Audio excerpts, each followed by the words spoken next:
miskin. Jangan sekolahkan cucunya di sini, Kek.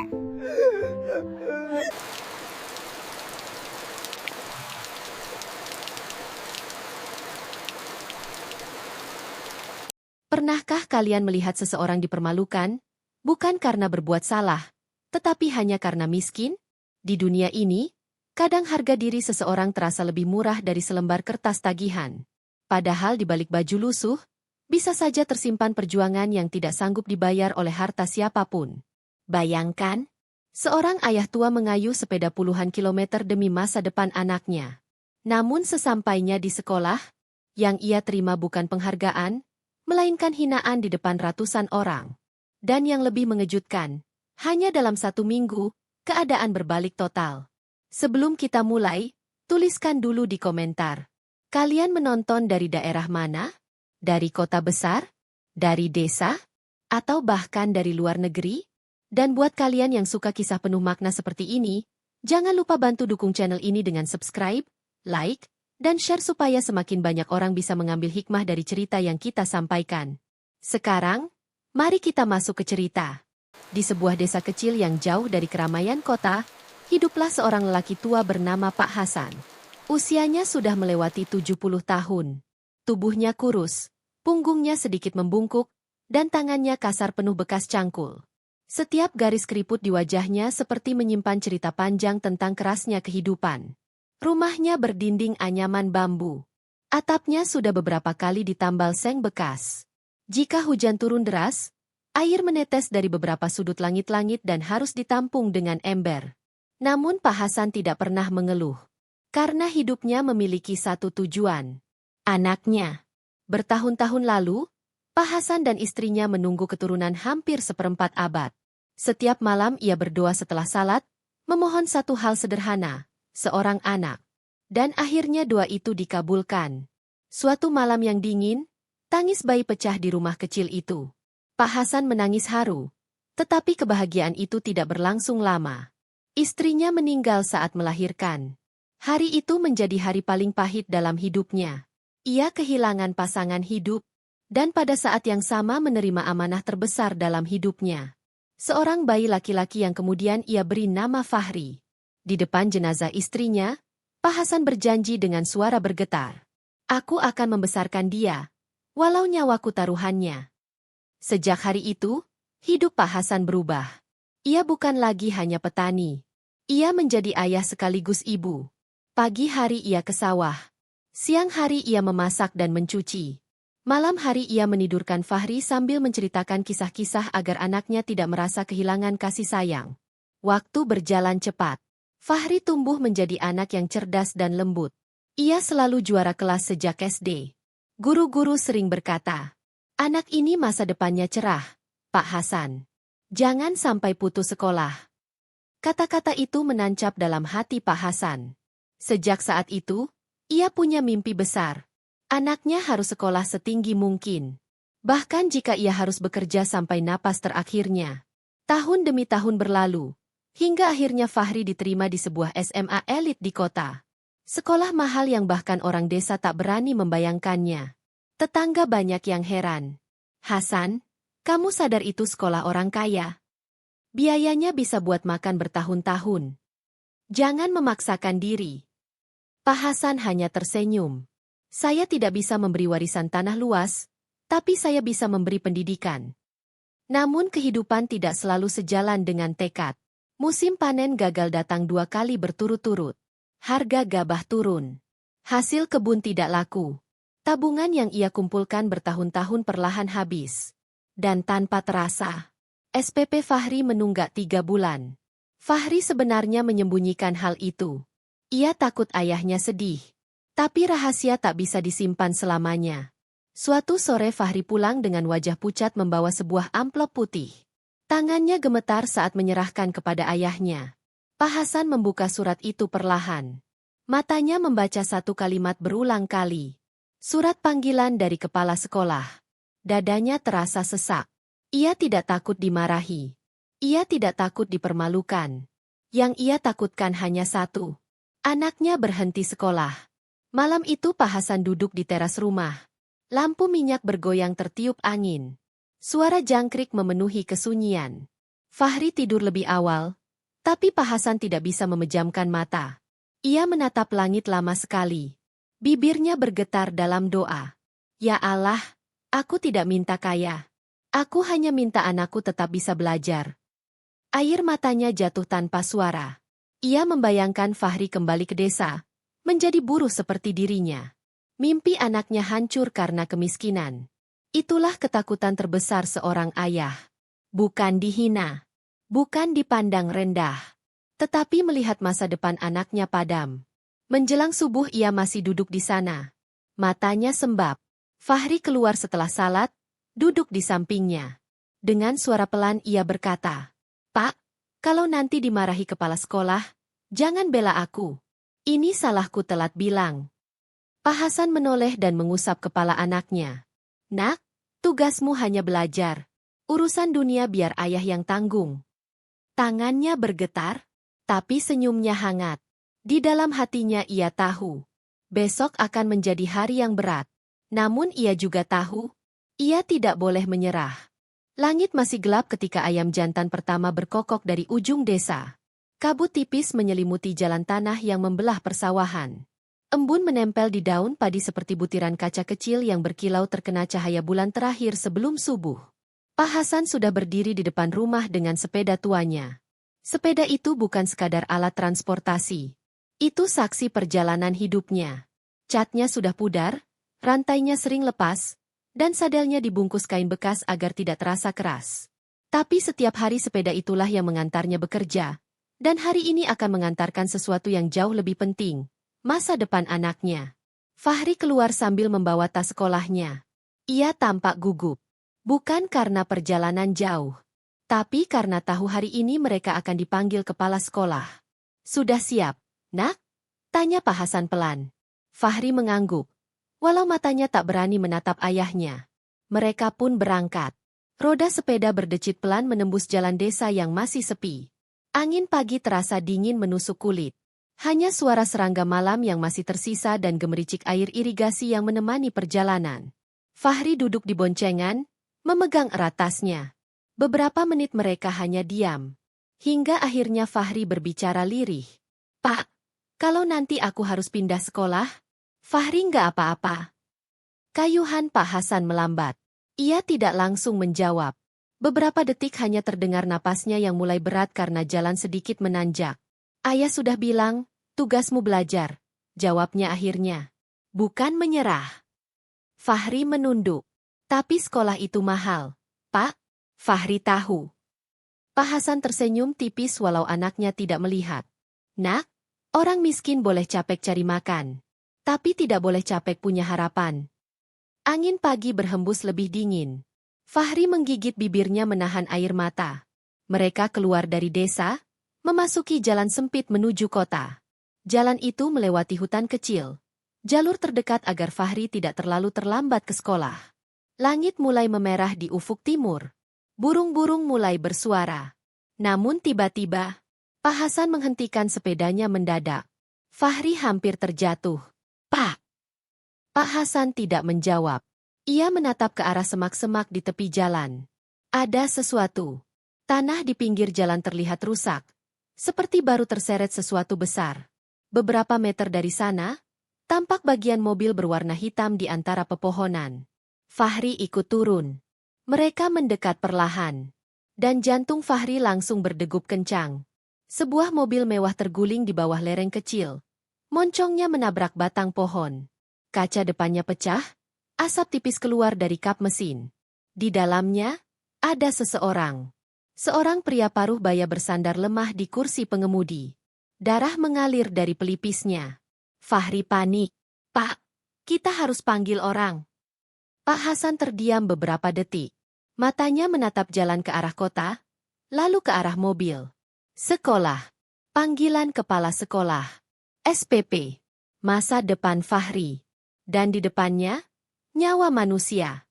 Ia menarik napas panjang. "Bantu ayah." Tanpa ragu lagi, ia menuruni lereng. Fahri sempat ragu. "Pak, nanti kita terlambat." Pak Hasan menoleh. Kalimatnya pendek tapi tegas. Sekolah bisa menunggu. Nyawa tidak. Fahri terdiam. Mereka membuka pintu mobil yang penyok dengan susah payah. Butuh beberapa kali tenaga hingga akhirnya pintu terbuka. Pria itu masih bernapas, tapi lemah. Matanya setengah terbuka. "Tolong!" bisiknya hampir tak terdengar. Pak Hasan dan Fahri mengangkat tubuhnya perlahan keluar dari mobil. Baju mereka langsung terkena darah. Fahri gemetar. Ini pertama kalinya ia melihat luka separah itu. Pegang kepalanya. "Nak, jangan sampai jatuh," kata Pak Hasan tenang walau wajahnya tegang. Mereka membaringkan pria itu di rumput. Masalah baru muncul. Tidak ada sinyal. Tidak ada kendaraan lewat. Jalan itu memang jarang dilalui pagi hari. Waktu terus berjalan. Matahari semakin naik. Fahri melihat jam tangannya. Upacara sekolah hampir dimulai.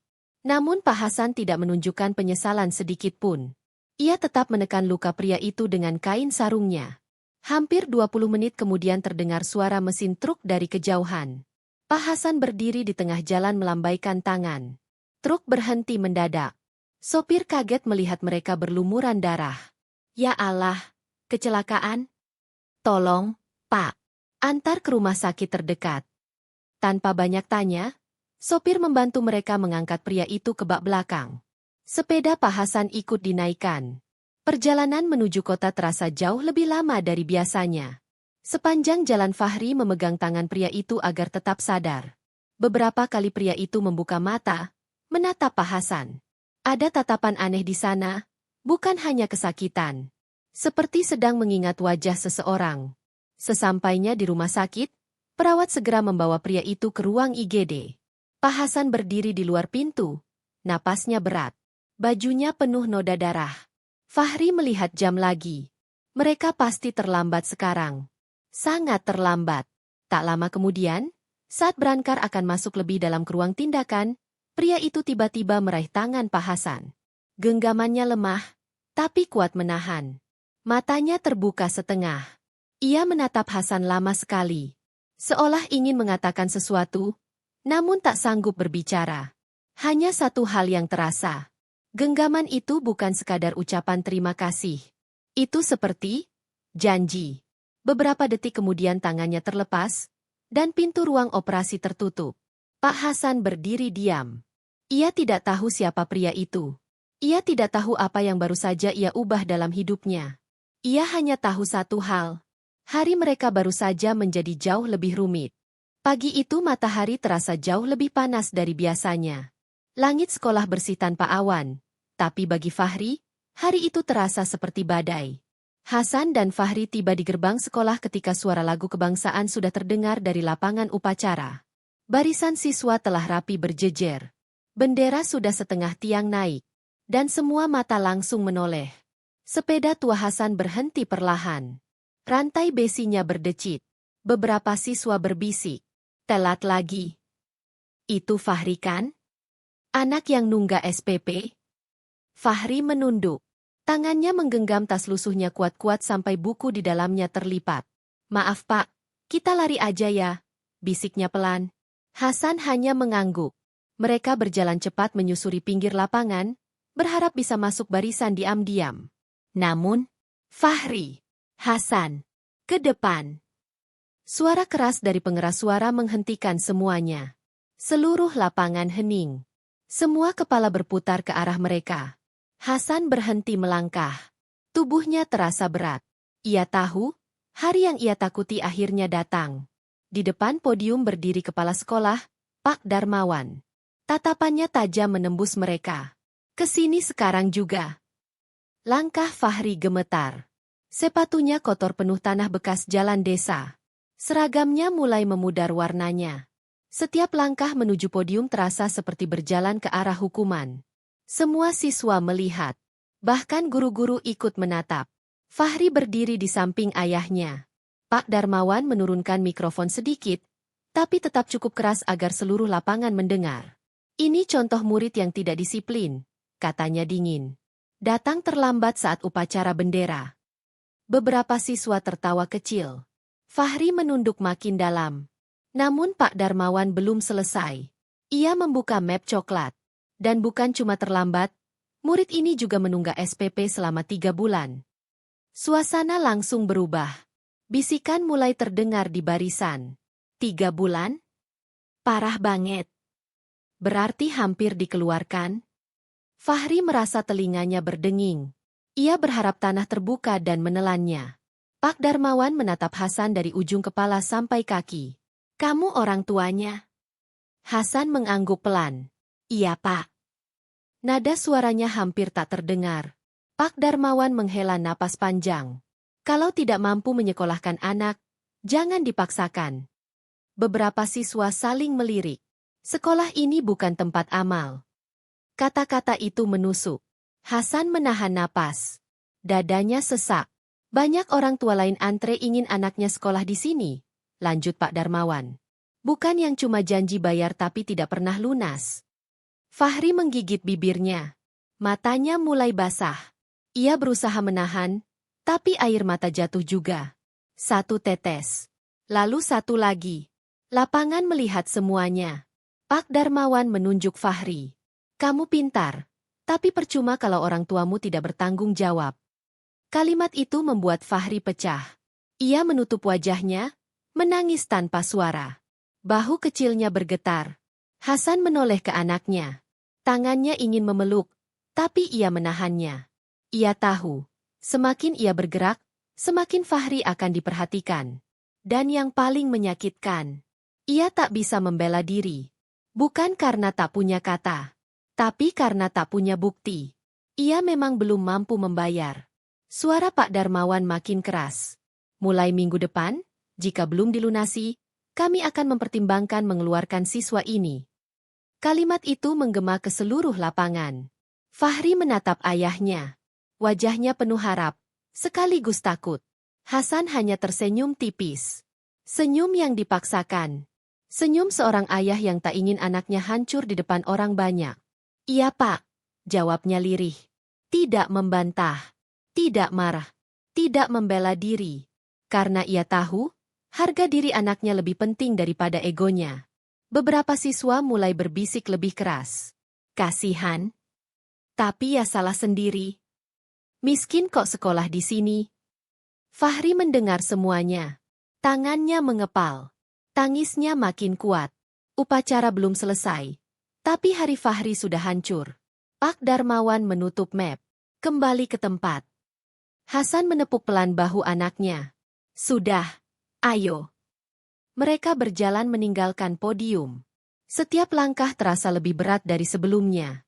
Tak ada satupun teman yang berani menatap Fahri. Beberapa pura-pura melihat ke depan. Namun ada satu hal yang tidak mereka sadari. Di barisan belakang, seorang siswa diam-diam mengangkat ponselnya sejak tadi. Ia merekam semuanya. Dari awal Fahri dipanggil, tangisan, hinaan, sampai ancaman dikeluarkan. Layar kecil itu menangkap setiap detik yang kelak akan mengubah banyak hal. Fahri tidak tahu. Hasan juga tidak tahu. Bahkan Pak Darmawan tidak tahu bahwa peristiwa pagi itu tidak akan berhenti di lapangan sekolah saja. Bel istirahat berbunyi. Biasanya itu suara yang paling ditunggu Fahri. Hari itu, justru paling ia takuti.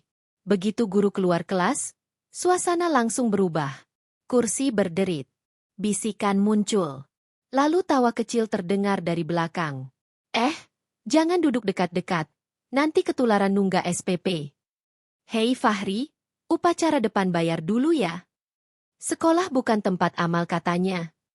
Kalimat itu diulang-ulang seperti lagu. Fahri pura-pura membuka buku.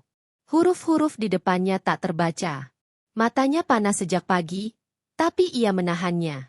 Seorang siswa menepuk mejanya. Kamu nanti kalau dikeluarkan pindah kemana? Ke sawah ya? Disambut tawa beberapa anak. Tangannya mengepal di bawah meja. Ia tidak melawan. Ia tidak menjawab. Ia hanya diam. Karena takut kalau bicara, air matanya keluar lagi. Di sudut kelas, ada satu siswa yang menatap gelisah.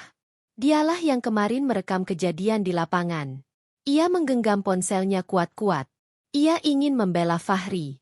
Tapi ia juga takut ikut jadi bahan ejekan. Akhirnya ia hanya menyimpan rekaman itu. Bel masuk berbunyi. Semua kembali duduk. Namun sejak hari itu, setiap lorong sekolah terasa lebih sempit bagi Fahri. Di kantin orang berbisik.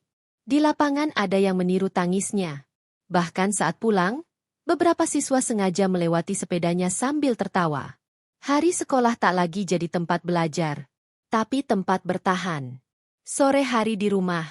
Rumah kecil berdinding papan itu lebih sunyi dari biasanya. Fahri duduk di teras. Tasnya masih tergantung di bahu. Ia tak langsung masuk. Hasan keluar membawa 2 gelas teh hangat. Duduk di samping anaknya. Tak ada pertanyaan. Tak ada ceramah. Beberapa menit mereka hanya melihat jalan tanah di depan rumah. Lalu Hasan berkata pelan.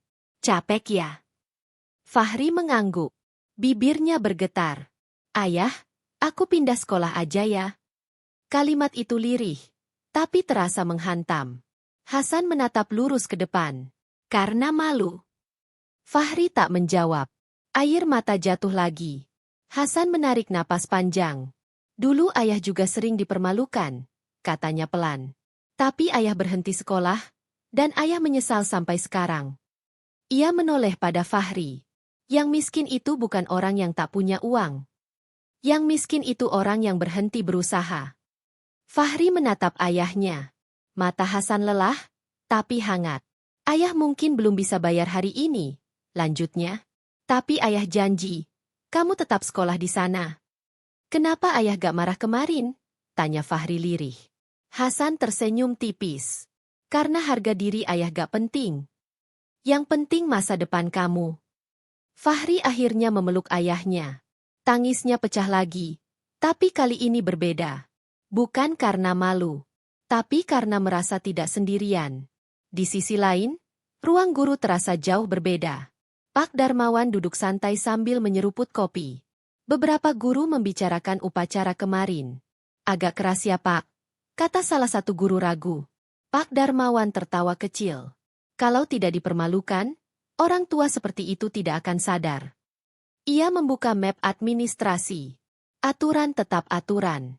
Sekolah elit harus tegas. Nada suaranya penuh kebanggaan. Kalau semua yang tidak mampu dibiarkan, sekolah ini jadi apa? Beberapa guru terdiam. Tak semua setuju, tapi tak ada yang berani membantah. Pak Darmawan bersandar di kursinya. Ia merasa telah melakukan hal benar. Tanpa ia tahu, di luar sana, masalahnya baru dimulai. Malam hari, siswa yang merekam kejadian itu menonton ulang videonya. Tangisan Fahri terdengar jelas. Suara ejekan siswa lain juga terdengar. Tangannya gemetar. Ia mengirim video itu ke 2 temannya. Lalu ke grup kecil. "Jangan sebar luas dulu," tulisnya. "Tapi ini gak bener." Video mulai berpindah dari satu ponsel ke ponsel lain. Bukan viral. Masih diam-diam. Tapi terkumpul. Beberapa hari kemudian, video itu sampai ke seseorang yang tak mereka kenal. Seorang pria paruh baya di kota sebelah. Begitu melihat wajah Hasan di layar, ia langsung berdiri. "Kok dia?" Ia memperbesar gambar. Wajah lelah itu tak mungkin salah. Pria itu terdiam lama. Beberapa bulan lalu, di jalan sepi saat mobilnya mogok malam hari, seorang lelaki desa menolongnya mendorong mobil tanpa meminta imbalan. Lelaki itu Hasan. Dan pria yang ditolongnya bukan orang biasa. Ia mengambil ponselnya. Menelpon seseorang. "Saya kirim video sekarang. Tolong selidiki sekolah ini. Cepat." Nada suaranya berubah serius. "Jangan sampai orang yang pernah menolong saya diperlakukan seperti itu." Panggilan ditutup. Di meja kerjanya terdapat lambang instansi besar. Sementara itu, Hasan sedang tidur di rumahnya. Fahri juga. Mereka tak tahu. Seseorang yang sangat berpengaruh, baru saja mulai bergerak. Seminggu berlalu sejak kejadian di lapangan upacara. Di sekolah, semuanya terlihat kembali normal, setidaknya di permukaan. Pak Darmawan berjalan seperti biasa menyusuri koridor setiap pagi. Sepatunya mengkilap, langkahnya mantap, wajahnya tetap penuh wibawa. Ia bahkan merasa kejadian kemarin sudah selesai. Menurutnya, siswa itu hanya anak miskin yang sensitif. Dan orang tua seperti Hasan, akan diam saja. Tak mungkin berani melapor. Tak mungkin punya kekuatan. Tak mungkin punya siapa-siapa. Namun pagi itu berbeda. Seorang staf tata usaha datang tergesa ke ruangannya. Pak, ada undangan rapat dari yayasan. Pak Darmawan mengangkat alis. Rapat? Mendadak. Staf itu mengangguk pelan.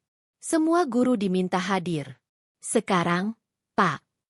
Ia sedikit heran, tapi tak merasa khawatir. Sebagai kepala sekolah, ia justru merasa mungkin akan mendapat evaluasi positif menjelang akreditasi. Ia merapikan jasnya, mengambil map, lalu berjalan menuju ruang aula rapat yayasan.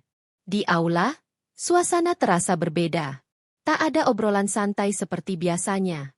Guru-guru duduk rapi. Beberapa tampak tegang. Di depan ruangan sudah duduk beberapa orang asing berjas. Bukan pengawas biasa. Pak Darmawan mulai merasa aneh. Ia duduk di kursi depan. Ketua yayasan masuk. Wajahnya serius. Tak ada senyum pembuka. Rapat hari ini membahas pelanggaran etika berat di lingkungan sekolah, katanya tegas. Pak Darmawan sedikit menoleh ke kanan-kiri. Pelanggaran? Siapa? Ia masih tenang. Sampai lampu ruangan diredupkan. Proyektor menyala. Dan video diputar. Suara lapangan upacara terdengar. Angin pagi. Barisan siswa. Lalu, suara yang sangat ia kenal. Suara dirinya sendiri. Sekolah ini bukan tempat orang miskin. Tubuh Pak Darmawan langsung kaku. Video berlanjut. Fahri menangis. Hasan menunduk. Tawa siswa terdengar jelas. Semua guru di ruangan membeku. Tak ada satupun suara. Tak ada yang berani bergerak. Setiap kalimat yang ia ucapkan, terdengar jauh lebih kasar daripada yang ia ingat. Karena kali ini, ia mendengarnya sebagai penonton. Bukan sebagai orang yang berkuasa. Video berhenti. Lampu menyala. Ruangan sunyi. Ketua yayasan menatap langsung padanya. Apakah ini benar Bapak? Mulut Pak Darmawan terbuka, tapi tak ada suara keluar. Saya hanya mendisiplinkan. Dengan mempermalukan siswa di depan umum, potong ketua yayasan. Keringat muncul di pelipisnya. Ia mencoba berdiri tegap. Mereka menunggak. Sekolah punya aturan. Seorang pria berjas di sebelah ketua yayasan ikut bicara. Aturan tidak pernah membenarkan penghinaan. Nada suaranya tenang, tapi tajam. Kami juga menerima laporan bahwa siswa tersebut anak berprestasi. Pak Darmawan mulai kehilangan pijakan. Ia menoleh ke guru-guru. Tak ada yang membelanya. Tak ada. Ketua yayasan membuka berkas. Selain pelanggaran etika terhadap siswa, ia berhenti sejenak. Kami juga menemukan beberapa laporan sikap tidak profesional sebelumnya. Jantung Pak Darmawan berdetak keras. Ruangan terasa mengecil. Mulai hari ini, lanjut ketua yayasan tegas. Saudara Darmawan diberhentikan dari jabatan kepala sekolah. Seisi ruangan terdiam. Beberapa guru saling pandang. Tak percaya. Bukan teguran. Bukan peringatan. Langsung dicopot. Map di tangan Pak Darmawan jatuh ke lantai. Pak, saya mengabdi 18 tahun. Suaranya gemetar. Ketua yayasan tetap tegas. Justru karena itu Bapak seharusnya mengerti. Sekolah adalah tempat mendidik, bukan merendahkan. Ia menutup berkas. Keputusan berlaku hari ini. Palunya diketuk. Selesai. Pak Darmawan berdiri kaku. Tak ada tepuk tangan. Tak ada simpati. Ia melihat kursi yang biasa ia duduki saat memimpin rapat. Hari ini ia berdiri sebagai orang luar. Seorang guru yang dulu sering ia tegur menatapnya dengan wajah campur aduk. Bukan benci, tapi juga bukan hormat lagi. Untuk pertama kalinya, ia merasakan posisi Hasan hari itu. Berdiri di depan banyak orang. Tanpa kuasa. Tanpa suara. Ia berjalan keluar ruangan perlahan. Pintu tertutup di belakangnya. Dan jabatan yang ia banggakan bertahun-tahun hilang dalam satu pagi. Sementara itu, di kelas, Fahri masih belajar seperti biasa. Ia belum tahu. Nasib seseorang baru saja berubah. Karena air mata yang ia tahan seminggu lalu. Pagi di desa berjalan seperti biasanya. Kabut tipis masih menggantung di atas sawah, dan embun menempel di ujung daun padi. Pak Hasan sedang membelah kayu di samping rumah ketika suara kendaraan asing terdengar memasuki jalan tanah sempit. Itu bukan suara motor warga. Bukan juga mobil bak pengangkut hasil panen. Suara mesin halus, mobil kota. Hasan berhenti mengayunkan kapaknya. Sebuah mobil hitam berhenti tepat di depan rumahnya. Beberapa tetangga langsung melongok dari balik jendela. Tak biasa ada mobil seperti itu masuk sampai ujung gang desa. Pintu mobil terbuka. Seorang pria berjas rapi turun. Sepatunya mengkilap, kontras dengan tanah becek di bawahnya. Hasan refleks menyekat tangannya ke sarung. "Cari siapa, Pak?" tanyanya hati-hati. Pria itu tersenyum sopan. "Apakah benar ini rumah Pak Hasan?" Hasan mengangguk pelan. "Saya Randy," katanya sambil sedikit menunduk hormat. "Saya datang untuk mengantar undangan resmi." Hasan makin bingung. Undangan? Pak Randy mengeluarkan amplop tebal berlogo Yayasan Sekolah Fahri. Jantung Hasan berdetak lebih cepat. Ia langsung berpikir buruk. Apakah Fahri dikeluarkan? Apakah mereka diminta pindah? Tangannya gemetar saat menerima amplop itu. "Saya diminta mengantar langsung," lanjut Randy. "Bapak dan Fahri dimohon hadir hari ini di kantor yayasan." Hasan menelan ludah. "Sekarang?" "Ya Pak. Mobil sudah kami siapkan." Suasana mendadak sunyi. Tetangga makin memperhatikan dari jauh. Hasan belum membuka amplopnya. Ia hanya memegangnya seperti memegang sesuatu yang berat. Di dalam rumah, Fahri baru pulang sekolah saat ayahnya menceritakan semuanya. Wajahnya langsung pucat. "Yayasan?" Ia langsung teringat hari upacara. Terbayang lagi tatapan semua siswa. "Yah, aku dikeluarkan ya?" Hasan cepat menggeleng. Belum tentu. Tapi sebenarnya ia juga takut. Amplop akhirnya dibuka. Isinya hanya satu lembar undangan resmi pertemuan dengan pimpinan yayasan. Tak ada kata hukuman. Tak ada ancaman. Justru bahasanya sangat sopan. Namun itu membuatnya lebih cemas. Orang kecil seperti dirinya jarang dipanggil dengan bahasa sesopan itu. Hasan duduk di kursi bambu. Lama ia diam. Lalu berkata pelan, "Kita datang saja." Fahri mengangguk. Meski dadanya terasa berat. Beberapa menit kemudian mereka sudah duduk di dalam mobil Pak Randy. Fahri belum pernah naik mobil senyaman ini. Tangannya memegang tas kuat-kuat di pangkuan. Sepanjang perjalanan ia hampir tak bicara. Hasan juga.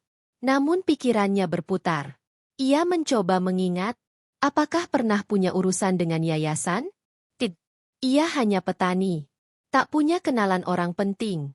Mobil melaju melewati jalan hutan menuju kota. Dan saat melewati tikungan, Hasan tiba-tiba menatap keluar jendela lebih lama. Tempat itu. Persis tempat mereka menolong pria kecelakaan beberapa hari lalu. Hasan mengerutkan dahi. Ia menoleh ke Pak Randy di depan. "Pak, yayasan ini, pemiliknya siapa?" Pak Randy tersenyum kecil melalui kaca spion.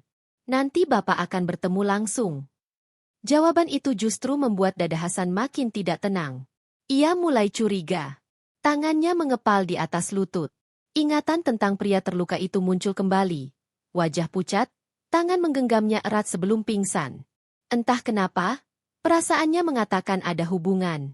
Ia hanya tak berani memastikan. Fahri memperhatikan ayahnya. "Ayah kenapa?" Hasan menggeleng pelan. "Kayaknya, kita pernah bertemu orang yang akan kita temui hari ini." Mobil terus melaju. Gedung yayasan akhirnya terlihat di kejauhan, besar dan megah. Fahri menelan ludah. Hasan menarik napas panjang. Hari ini, mereka akan mengetahui kenapa nasib tiba-tiba bergerak ke arah yang tak mereka mengerti. Mobil berhenti tepat di halaman gedung yayasan. Bangunan itu tinggi dan bersih. Lantainya mengilap, kaca-kacanya memantulkan langit pagi. Fahri menatap ke atas dengan perasaan kecil. Ia belum pernah masuk tempat semegah ini. Hasan turun perlahan. Kakinya terasa berat, bukan karena lelah, tapi karena cemas. Pak Randy mempersilakan mereka masuk. Para staf yang dilewati justru menyapa sopan. "Silakan Pak." Hasan sempat menoleh ke belakang, memastikan sapaan itu memang untuknya. Mereka berjalan menuju sebuah ruangan besar di ujung koridor. Pintu kayu terbuka. Dan begitu Hasan masuk, langkahnya langsung berhenti. Di dalam ruangan berdiri seorang pria paruh baya. Wajahnya sudah tak pucat lagi. Berdiri tegap dengan pakaian rapi. Namun mata itu, Hasan mengenalnya. Tangannya refleks gemetar. Bapak. Pria itu tersenyum hangat. Pak Hasan. Fahri menoleh cepat ke ayahnya. Hasan maju selangkah, menatap tak percaya. Bapak yang, waktu di jalan itu. Pria itu mengangguk pelan. Nama saya Surya. Ruangan sunyi sejenak. Lalu Pak Randy menambahkan dengan hormat. Beliau pimpinan yayasan sekaligus pemilik sekolah tempat Fahri belajar. Fahri membeku. Ia menatap ayahnya, lalu pria di depannya bergantian. Potongan kejadian di jalan tiba-tiba tersambung. Pria yang hampir kehilangan nyawa itu adalah orang paling berkuasa di sekolahnya. Pak Surya mendekat. Ia menggenggam kedua tangan Hasan dengan hangat. Sejak hari itu saya mencari Bapak, katanya pelan. Tanpa Bapak, mungkin saya tidak berdiri di sini hari ini. Hasan gugup. Ah, saya cuma menolong seadanya Pak. Surya menggeleng. Tidak semua orang berhenti di jalan sepi demi orang asing. Ia menatap Fahri. Saya baru tahu, anak penolong saya dipermalukan di sekolah saya sendiri. Wajah Hasan menegang. Ia ingin berkata tidak apa-apa. Namun Surya lebih dulu berbicara. Saya menonton videonya. Ruangan hening. Dan saya tidak akan membiarkan tempat pendidikan berubah menjadi tempat merendahkan manusia. Ia duduk, lalu mempersilakan mereka duduk. Pak Darmawan sudah diberhentikan dari jabatannya. Fahri tertegun. Jadi semua itu, Hasan pun tak menyangka. Ia tak pernah melapor. Tak pernah mengadu. Tapi keadilan tetap datang. Pak Surya membuka map di mejanya. Ada dua hal yang ingin saya lakukan. Ia menyerahkan sebuah dokumen kepada Fahri. Mulai hari ini, kamu menerima beasiswa penuh sampai lulus. Tangan Fahri gemetar membaca kertas itu. SPP. Oh. Seragam. Semua ditanggung. Matanya langsung berkaca-kaca. Pak, saya. Ia tak mampu melanjutkan. Surya tersenyum. Bukan karena kasihan. Ia menatap Hasan. Tapi karena saya tahu ayahmu membesarkanmu dengan kehormatan. Hasan menunduk haru. Untuk pertama kalinya ia tak tahu harus berkata apa. Beberapa hari kemudian, pengumuman resmi disampaikan di sekolah. Seluruh siswa berkumpul di lapangan yang sama. Tempat Fahri pernah menangis. Kali ini suasananya berbeda. Kepala sekolah baru berdiri di podium. Mulai hari ini sekolah berkomitmen menjadi tempat menghargai semua latar belakang. Lalu ia memanggil Fahri ke depan. Bisikan muncul, tapi bukan ejekan. Fahri berjalan pelan. Jantungnya berdegup seperti hari itu. Namun kali ini ia tak sendirian. Hasan berdiri di sisi lapangan, diundang khusus. Beberapa guru menyalaminya dengan hormat. Siswa-siswa memperhatikannya. Bukan lagi dengan tawa, tapi dengan rasa segan. Pengumuman beasiswa dibacakan. Tepuk tangan terdengar. Fahri menoleh ke ayahnya. Hasan tersenyum, matanya basah. Tempat yang dulu menjatuhkan harga diri mereka, kini mengangkat kehormatan mereka. Sepulangnya, mereka berjalan di jalan desa seperti biasa. Tak ada yang berubah pada rumah bambu itu. Tak ada yang berubah pada pekerjaan Hasan di sawah. Namun satu hal berbeda. Fahri berjalan lebih tegap. Bukan karena bantuan orang kaya. Tapi karena ia tahu. Ayahnya tidak pernah miskin kehormatan. Hasan menepuk bahu anaknya. Sekolah yang rajin.